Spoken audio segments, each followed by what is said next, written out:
Bonjour, je suis Guillaume, bienvenue sur ma chaîne La Chambre Noire de Goupil pour une nouvelle vidéo, j'espère que vous allez bien et bienvenue pour ce test du Sigma 17 mm f4 DGDN de la série I ou de la série I ici en France. Ici sur le Lumix S5 Mark IIX, juste une chose à dire, c'est pas parce que c'est sur le Panasonic que mes conclusions ne seront pas les mêmes si c'était une optique pour Sony E, à savoir que les optiques Sigma sont avant tout faites pour la monture Sony, et après, elle est adaptée à la monture L, parce que la monture Sony est la plus petite. Donc, de toute façon, ce sera optimisé pour les deux types de montures sans aucun problème. Donc, mes conclusions iront aussi bien sur Panasonic que sur Sony. Et ce qui pourra arriver comme problème en termes d'autofocus sera juste inhérent au boîtier Panasonic et pas du tout à l'optique. Donc voilà, je voulais que vous rassurer là-dessus si vous voulez vous intéresser à cette optique pour Sony. Et après, je parlerai bien évidemment des choses qui dépendront du boîtier que vous avez dans ce test. L'optique est vraiment très bonne, hein, je vous spoil ça direct. Le seul problème, c'est que j'ai l'optique depuis que j'ai eu en précommande, voire même avant le Panasonic S5 Mark IIX, puisque j'ai précommandé les deux, et j'ai mis du temps à faire ce test, parce que je me posais la question de l'intérêt d'une optique f4, parce que ce sera clivant pour plein d'entre vous, vous ne voudrez pas forcément acheter cette optique, parce qu'il y a ce f4, mais elle a vraiment des grosses qualités, elle aura des défauts bien sûr aussi, inhérents à sa petite taille, mais voilà, elle aura aussi plein de qualités, et on va parler de ça dans ce test.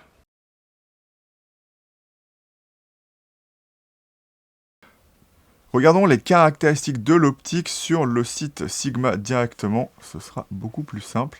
Donc vous voyez ici, on a la disponibilité Sony E et monture L pour 619 €. Je reviendrai dessus plus tard dans la vidéo pour voir si c'est intéressant par rapport aux autres optiques qui sont proposées dans les montures respectives. On a un visuel ici, mais je ne peux pas vous indiquer, même en vous montrant des images du mien, la qualité ressentie lorsqu'on touche l'objectif, c'est vraiment quelque chose, un objet de très très belle qualité. Mais voilà, il faut le toucher, c'est en alu, donc c'est au toucher très très bien. Par contre, ça peut se rayer très très vite, ce qui n'est pas le cas d'une optique en polycarbonate. Donc c'est un peu voilà l'inconvénient d'avoir une optique de ce style-là. La bague de mise au point est très très douce. On a la bague de diaphragme qui est franche, mais en même temps avec quelque chose d'assez satisfaisant dans les clics. Par contre, ce qui est dommage en vidéo, c'est que ça ne peut pas se décliquer. Donc vous ne pouvez pas avoir un diaphragme qui change doucement avec la bague si vous voulez faire ça en vidéo. C'est un petit peu dommage.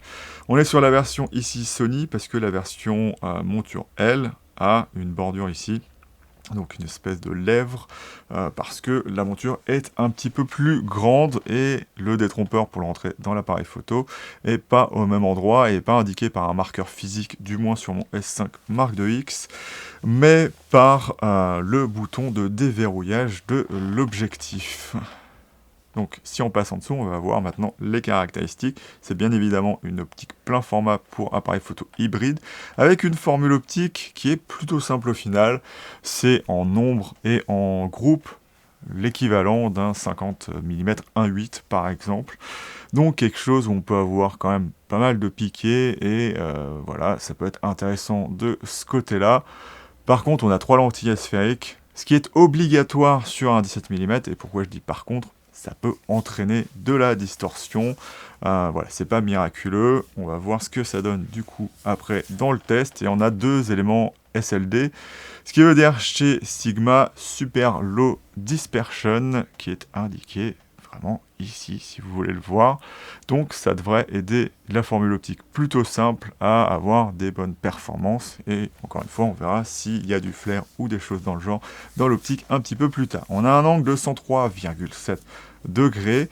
C'est pas indiqué au final en APS-C, je peux juste vous indiquer que on a un 17 mm en plein format, et ce sera un 25,5 mm en APS-C. Vous divisez 17 mm par 2, ce qui fait 8,5, et vous l'ajoutez à 17 mm. C'est plutôt simple au final. On a une ouverture minimale de f22, donc f sur 22, je ne sais pas pourquoi ils ont mis f22. Et la distance minimale de mise au point est de 12 cm, et c'est vraiment une des grosses qualités qui le séparera des autres optiques, à mon avis, et c'est ce qui fait que cette optique est très intéressante pour moi.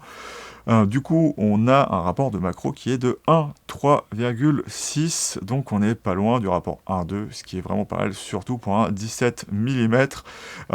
Et je pense que c'est limite le devant de l'optique, parce que je vous le rappelle, 12 cm, c'est par rapport au plan focal ou capteur, donc c'est mesuré à partir de la marque que vous avez sur le dessus de votre appareil photo, qui est un rond barré. Et puis voilà. Les dernières informations, on est sur un filtre de 55 mm. Donc attention, c'est un très grand angle, donc vos filtres peuvent faire du vignettage sur dans votre image. Donc faites attention à ça. Moi, j'ai pas ce problème parce que pour pas perdre d'argent, j'utilise souvent les mêmes filtres pour toutes mes optiques. Donc là, j'ai un filtre mist, comme vous pouvez le voir. Il y a un petit glow autour de ma minette. Et du coup, je suis sur un 77 mm qui est plus adapté à mon Canon 1435 série L. Donc voilà, il suffit juste d'avoir ce qu'on appelle des step-up rings. Donc moi j'en ai plusieurs pour justement aller sur une variété d'optiques, et comme vous voyez ici, il n'y a pas de vignettage. Donc voilà, c'est à savoir, vous pouvez mettre des fils de 55, mais il faut avoir des profils fins pour pas avoir de vignettage dedans sur une optique de 17 mm. Les dimensions sont très contenues, hein, on est sur 64 mm x 48, l'optique est vraiment petite, et c'est un de ses gros intérêts. L'optique fait 225 grammes, donc même si elle est faite en aluminium, on reste sur un poids vraiment très léger. Et je peux vous montrer juste après quand même les courbes ici, donc de distorsion et MTF. Et ça, c'est la formule optique que j'ai pris pour faire mon animation. Et donc vous voyez que c'est plutôt bon en labo. Donc on verra ce que ça donne en vrai, et vous voyez ce que ça donne en géométrie. Et donc on va du coup passer à la suite du test maintenant. L'optique arrive avec son pare-soleil, ce qui est toujours intéressant, et deux sets de bouchons d'objectif, un standard et un magnétique, comme celui ici. Ce qui serait intéressant avec le magnétique, c'est que ça tient mieux qu'un bouchon standard. Le petit problème, c'est que vous aurez du mal à l'enlever. Hop. Donc moi j'y arrive parce que j'ai des petites mains, mais si vous avez des plus grosses mains, vous aurez vraiment du mal à l'enlever. Donc vous utiliserez sûrement beaucoup plus le bouchon standard, et de toute façon c'est pas vraiment quelque chose qui vous fera acheter l'optique au final, mais voilà, le maintien est vraiment très bon. Et voilà, c'est un petit style assez intéressant de ce côté-là. Après, vous aurez juste pas de housse pour l'optique, mais bon, voilà, c'est pas vraiment un gros problème, hein, et souvent, moi, je prends un sachet plastique et il n'y a pas de problème. Je vous parlais de l'autofocus en début de vidéo. En photo, il n'y a absolument aucun problème, hein, à part les problèmes habituels de mouvement subit ou de mauvais points dus au fait de caler par exemple le mode suivi du S5 Mark II X au mauvais endroit où il va faire un petit peu ce qu'il veut. Il n'y a aucun problème, hein, ça prend très bien la mise au point. D'ailleurs, le S5 Mark II X, hein, il est vraiment très précis pour ça, et les Sony sont encore plus précis, ou au moins aussi précis en hardware, donc il n'y a aucun problème de ce côté-là. Ça prend vraiment des petits objets, hein, parce que, faites attention, hein, il y en a plein qui vont vous dire que voilà, vous êtes souvent à l'hyperfocale. Ce n'est pas le cas. L'hyperfocale, c'est une position très précise sur un objectif, et lorsque vous faites de la photo standard, vous ne serez pas à l'hyperfocale, et d'ailleurs, comme l'optique permet d'avoir cette mise au point très proche, vous pouvez quand même avoir un certain effet de bokeh, même si on reste sur un 17 mm, donc ce sera pas forcément très dramatique, et vous n'aurez pas tout le temps de bokeh, mais voilà, l'autofocus marche vraiment de manière très bonne, à la fois en photo et aussi en vidéo, puisque voilà, c'est encore très important aussi en vidéo que ça marche correctement. On va passer maintenant aux performances optiques de l'objectif. Donc j'ai un test pour mesurer le piqué, le vignettage et la distorsion, et je vous laisse un petit peu là-dessus sur Lightroom, mais si vous voulez passer ça parce que ce sera un petit peu rébarbatif, et ben la qualité de ce côté-là est vraiment plutôt pas mal en termes de piqué. En termes de vignettage, c'est pas trop élevé, mais il y en a parce que c'est une petite optique, et l'optique déforme mais est très bien corrigée. Avant de montrer des exemples un petit peu plus concrets, j'ai fait un test pour à peu près voir, hein, puisque j'ai pas de mire ou autre chose dans le genre, et dans des vraies situations, la netteté un peu générale de l'optique, la distorsion et le vignettage de celle-ci. Et pour ce faire, j'ai utilisé 3 distances différentes, ce qui sera important surtout pour le piqué, puisque si vous ne le savez pas, suivant les distances, une optique peut avoir des propriétés plus ou moins intéressantes en fonction de la position de ces éléments optiques. Donc voilà, j'ai pris des distances relativement intéressantes, donc une pratiquement à l'infini, une à mi-distance et une en close focus pour voir vraiment si l'optique a des bonnes performances en termes de piqué, vignettage, distorsion à ces 3 distances-là au final. Et donc pour une optique grand angle, l'infini ça vient un petit peu plus vite, et pour avoir des détails relativement discernables, je me suis pas non plus mis très très loin, sinon ça sert pas à grand chose, même si vous aurez des photos avec une distance relativement longue pour voir à peu près ce que ça donne en détail. Et tout est pris avec le S5 Mark IIX qui n'a pas de filtre passe-bas mais un capteur de 24 millions de pixels. Et donc voilà l'image ici que j'ai récupéré. Je vais peut-être pas me mettre pour que vous puissiez voir un petit peu ce qui se passe. Et donc au centre c'est plutôt pas mal, mais comme on a une certaine distance, on ne discerne plus par exemple la matrice d'impression, mais on a quand même des caractères qui sont bien visibles. Hop, si on se met à F16, on aura un petit peu de diffraction, donc c'est bon, pas mirobolant, mais c'est visible un petit peu quand même. Voilà. Si on regarde sur les bords, on a quand même quelque chose de plutôt correct, sachant qu'il y a une correction de distorsion, donc même le piqué sur les bords qu'on voit ici pourrait être meilleur si on n'active pas la correction de distorsion. Et là on voit, ça c'est plutôt le support qui a un problème. Et si on regarde par exemple à F8, voilà, on voit déjà qu'il y a un petit problème de vignettage sur l'optique, mais qui part plutôt vite, hein. Hop, si on compare, voilà, on voit du vignettage à F5.6. Hop, on passe du coup à F8. Et si on passe à F16, on voit quand même que ça a encore changé. Donc il y a toujours un petit peu tout le temps du vignettage sur l'optique qui est corrigeable sur les logiciels, mais vous en aurez quand même un petit peu. Ça peut quand même avoir l'intérêt d'amener le regard dans l'image, mais si vous n'aimez pas le vignettage, ce ne sera peut-être pas forcément une optique pour vous, bien que c'est un défaut malheureusement assez récurrent sur les optiques qui vont être petites. Donc du coup, on a les profils de correction. Si on enlève ça pour voir la distorsion, on voit qu'il y en a quand même pas mal et que l'optique devient un petit peu plus grand angle au final. Donc on a un beau barillet qu'on peut voir ici. Lorsqu'on est à cette distance-là, ça pourra peut-être changer lorsqu'on sera plus proche, on va voir ça tout de suite. Et du coup, tout de suite, le piqué devient encore meilleur au final. Et l'optique est vraiment impressionnante au final de ce côté-là. Il n'y a vraiment pas grand-chose à dire lorsqu'on a cette distance. Voilà, même là, on voit quand même encore plus les détails qu'avant. Mais voilà, il faut s'habituer à la distorsion. Alors, si vous aimez ça, il n'y a pas de problème. Et vous pouvez voir que vous avez un petit peu plus de cadre lorsque vous utilisez pas la correction de distorsion, mais si vous la mettez, voilà, vous aurez quelque chose d'un peu plus droit et pas choquant au final, qui est plutôt bien. Donc maintenant passons à une distance plus modérée. Hop, voilà, ici, hop, donc c'est une distance modérée. Alors à savoir que ici, comme vous voyez, hop, je suis pas forcément très droit. Lorsqu'on regarde ici, on a peut-être un petit peu plus de défauts qu'on en avait avant. Hop, ici, voilà, on voit quand même qu'il y a un petit peu... Alors, c'est peut-être la correction de la distorsion, mais c'est quand même un petit peu moins net. On voit ici la netteté qui est très très bonne, à voir la pixelisation d'ailleurs de l'impression. Je sais pas comment ils ont réussi à faire ça, mais on la voit. Alors que si c'était vectorisé, on ne verrait pas ça. Hop, mais voilà, on a quand même un très très bon piqué. Et ce qui est bizarre, c'est que j'ai l'impression que c'est plus mis au point ici que là-haut. Voilà, non, on a quand même la texture qui vient avec, donc soit c'est un défaut d'impression. Voilà, on a quand même pas mal de piqués à F4. On va regarder si, en mettant plus, hop, voilà, on a quand même encore plus de détails à F8. Mais pour moi, cette optique, pour son rapport qualité-prix et les prestations d'un 17 mm, elle est vraiment très très bonne.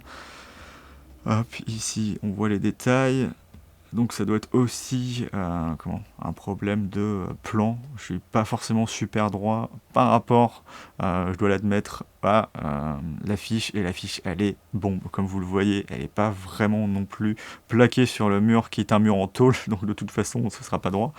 Mais voilà, pour moi, l'optique est vraiment impressionnant à mi-distance. Et si on met F16, hop, on va voir quelque chose. Voilà, on commence à voir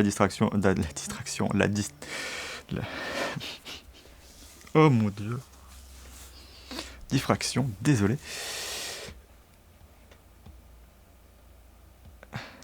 Parce qu'on a cet aspect un petit peu, comme si la lumière, côté un petit peu laiteux, qu'on n'avait pas à F8. Je repasse là pour confirmer. Oui, voilà, on a vraiment quelque chose de beaucoup plus défini, vraiment piqué là-dessus. Et si on enlève l'activation du profil, voilà, on est quand même vraiment distordu. Et là, on regagne un peu. Mais à mon avis, je suis pas très droit. Mais c'est quand même... Alors, peut-être que mon optique a une faiblesse à cet endroit-là. Mais voilà. On peut vraiment voir, là, le barillet vraiment visible ici, qui peut être perturbant ou pas, suivant ce que vous aimez. Mais ce qui est assez intéressant à signaler, c'est qu'il n'y a pas forcément beaucoup plus de barillet que certaines optiques 24 mm. Donc voilà, c'est une chose à savoir. Puis voilà, si vous activez le profil, il n'y a pas trop de problème de ce côté-là. Et moi, je vois pas trop de disparité entre le fait de mettre le profil ou non. Et on va passer maintenant au close focus. Et là, quand on regarde à F4, on est sur quelque chose de vraiment pas mal. Il n'y a pas de problème de ce côté-là. Et on voit plutôt les défauts de l'impression plutôt que les défauts optiques. Alors peut-être que ce sera bien meilleur à F8, puisque je découvre les images avec vous. Hop. On voit quand même bien le détail, la texture de la bâche. Et si je passe à F16, donc vous voyez, hop. Je fais pas du tout F16, c'est l'inverse d'ailleurs. Quand je vous ai montré les caractéristiques de l'objectif, la formule optique est vraiment très simple pour un objectif grand angle, et ça s'en ressent un peu sur les flares au final. Ils sont plutôt bien contrôlés, mais si vous avez une lumière directe, vous en aurez automatiquement, et certaines fois vous aurez des flares un petit peu étranges que j'ai réussi à capter au final, donc vous pouvez voir un petit peu ça ici. Donc c'est vraiment très visible. Et ce qui est un petit peu dommage, c'est que la formule est mieux optimisée sur les bords au final. Donc mettez quand même le pare-soleil, mais c'est pas vraiment un problème sur cet objectif. Mais en plus il est tout petit, donc il vous dérangera pas. Et esthétiquement, c'est pas trop un problème. Mais là où j'ai vu le plus de flair, d'ailleurs c'est en testant le bokeh dont on parlera juste après, je me suis aperçu que c'est vraiment lorsque les rayons sont vraiment au centre de l'optique, avec un angle très faible, qu'il y a le plus de flair. Après on peut avoir de la réflexion quand on a à la fois de la lumière au centre et qu'on tourne un petit peu l'optique, donc on a des réflexions dans l'objectif, ce que vous pouvez voir ici, et à la fois des raies de lumière et une perte de contraste. Donc peut-être que certains trouveront ça intéressant parce que ça lui donne un aspect un petit peu vintage, mais c'est vrai que c'est pas le meilleur objectif contre le flair qui existe.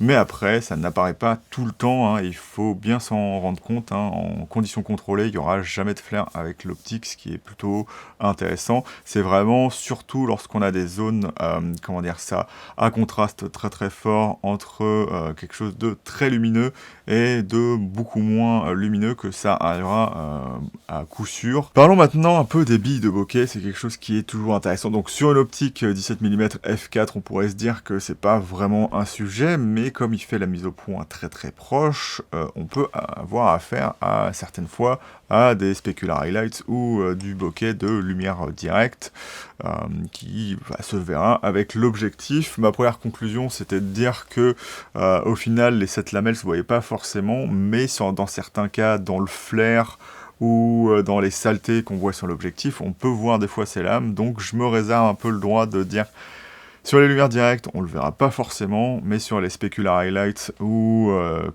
les effets, par exemple, cet objectif est très prompt à l'effet bulle de savon dans le bokeh, qui fait du coup des des specular highlights. Et du coup, là, je vous montre un exemple où on voit toutes ces petites billes, et là, on a des onion rings qui sont pas forcément très jolis. L'optique est à f4.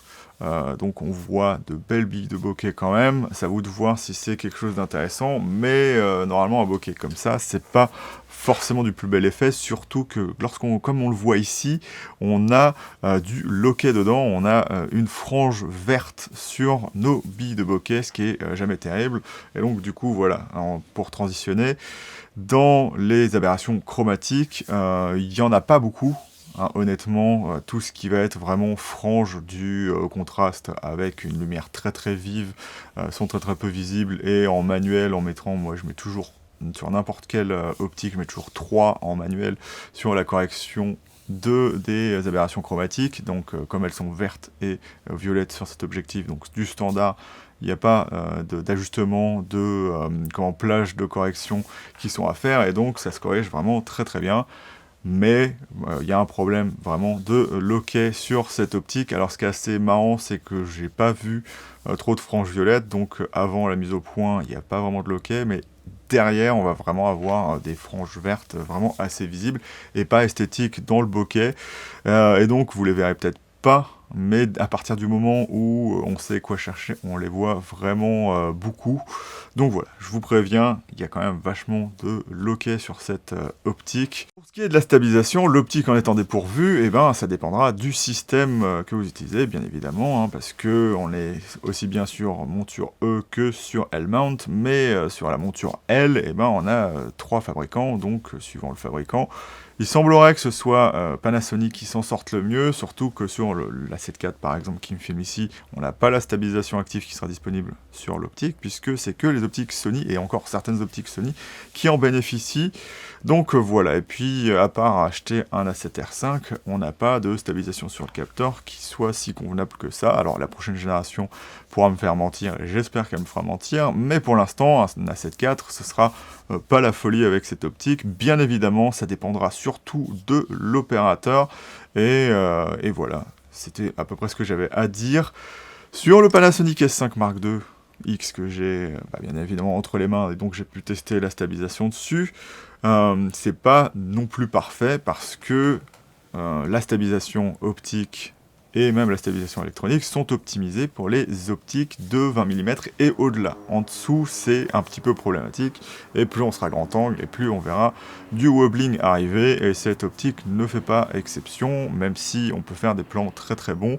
Dès qu'on se met à bouger, c'est très compliqué d'avoir un plan, très stable, il faut rajouter du poids sur l'appareil photo, donc un gros rig pour que ce soit beaucoup plus stable, mais à utiliser comme ça à main levée, il suffit que vous trembliez un peu, même en fixe, pour qu'on voit des fois du wobbling arriver.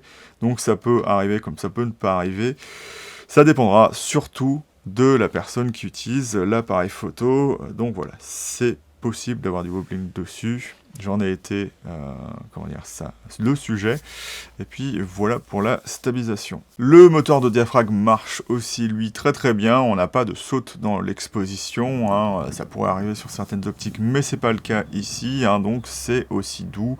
L'autofocus marche aussi bien qu'avec les optiques Panasonic. Par contre, un problème récurrent chez Sigma, et l'optique ne fait pas exception à ça, on n'a pas la personnalisation active de la bague de mise au point. C'est toujours une bague qui accélère avec la puissance qu'on aura à utiliser la bague de mise au point. Et donc c'est un petit problème pour la vidéo, puisqu'on ne peut pas répéter la mise au point comme on veut. Donc pour tous les dispositifs de mise au point manuel, assisté pour la vidéo, eh ben ça sera pas très intéressant comme optique, malheureusement.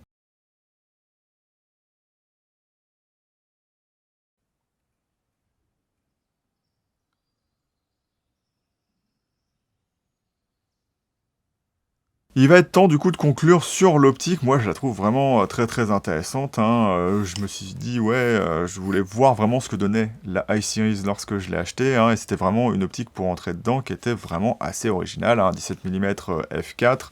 On pourrait dire que d'autres marques ont fait mieux, en termes d'ouverture du moins, et en termes aussi de focale, mais voilà.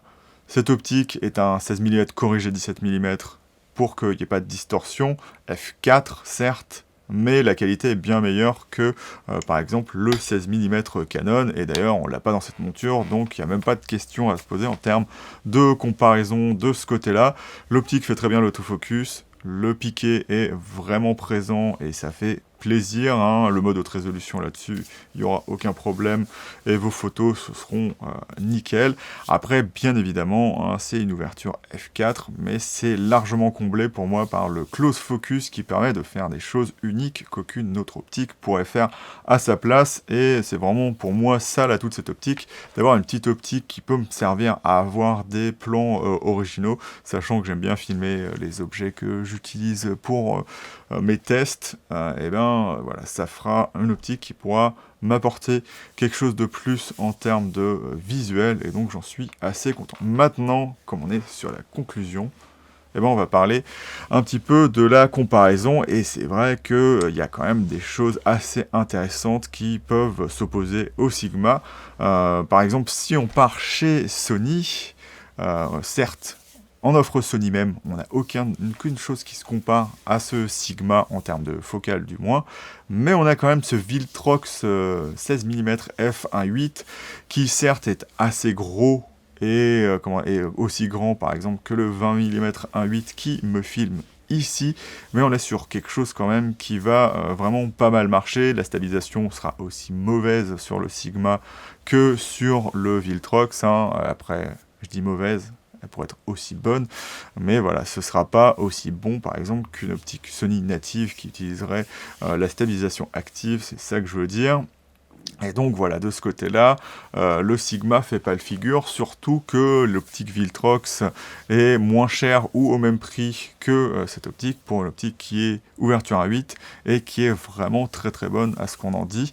Je la testerai peut-être un jour, mais voilà, il y a quand même cette optique qui fait quand même un petit peu mal, et on a plein d'optiques aussi Samyang qui sont pas forcément d'aussi bonne qualité, mais qui sont beaucoup moins chères que cette optique au final, hein. Le Samyang 18 mm me semble-t-il f2.8, il est à 400 €, ce qui est moins cher que cette optique qui, je le rappelle, est à 619 €.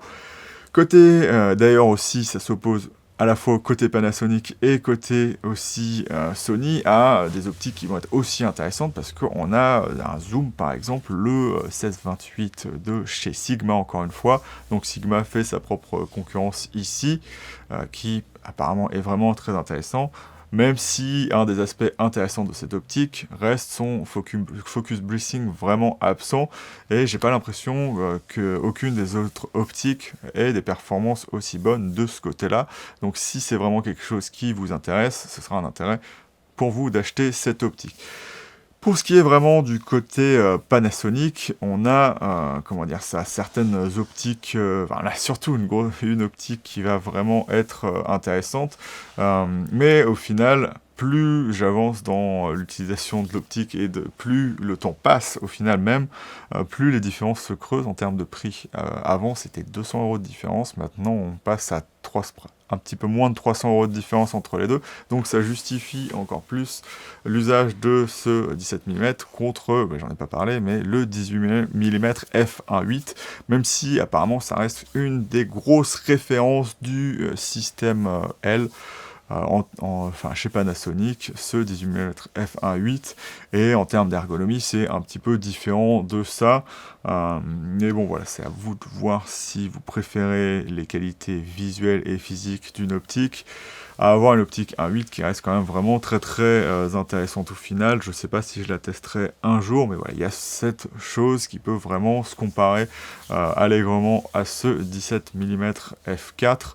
Et après, voilà, il y a le 14-28, mais lui, c'est vraiment un zoom plus d'entrée de gamme qui fait office de, et d'ailleurs, c'est ça qui est intéressant chez Panasonic, c'est d'avoir, trois zoom d'entrée de gamme qui peuvent vraiment faire des choses intéressantes avec ce 14-28 f4.5.6, le 20-60, d'ailleurs que j'ai ici 3.5.5.6, et le 70-300, je sais plus les ouvertures, mais voilà. Donc je vais m'arrêter là sur les comparaisons d'optique. Elle reste quand même relativement bien placée au final. Mais c'est à vous de voir si l'F4 vous posera des problèmes ou non. Donc moi je vais vous laisser là-dessus. Moi j'apprécie beaucoup cette optique. Je m'en sers beaucoup. Bon, je vais peut-être m'en servir un petit peu moins là parce que ça fait plusieurs mois que je me sers que de ça. Pour le test, hein, bien évidemment. Donc je vais vous dire salut et à bientôt dans la chambre noire de Goupil pour une nouvelle vidéo qui devrait arriver très vite.